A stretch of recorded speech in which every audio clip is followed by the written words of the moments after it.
Tra i grandi amici della Crociera della Musica Napoletana c'è Massimo Masiello.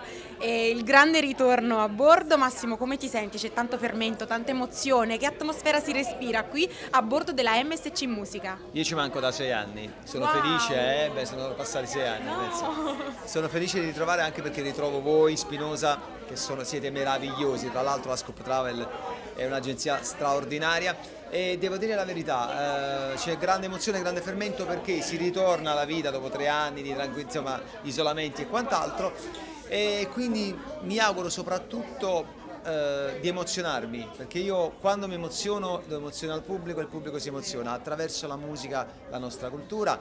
Ci sono dei passaggi anche di teatro nel mio spettacolo, quindi oltre alle canzoni che partono da Di Giacomo, Viviani, Edoardo e quant'altro, ci saranno delle cose anche molto simpatiche. Tra l'altro ho rincontrato qui su questa nave degli amici che avevo lasciato 6 anni fa, sono ritornati, quindi il piacere mio è veramente di poter deliziare, se è possibile, se mi consenti la parola, deliziare le orecchie di queste persone. Ecco. Che bello, quindi anche se il mondo è cambiato, possiamo dirlo in questi 6 anni, però tutti si ricordavano dell'emozione che hai trasmesso 6 anni fa, e questa è la bellezza dell'arte, della cultura, ed è questo che faremo per tutta la settimana. Restate con noi in compagnia dei nostri amici.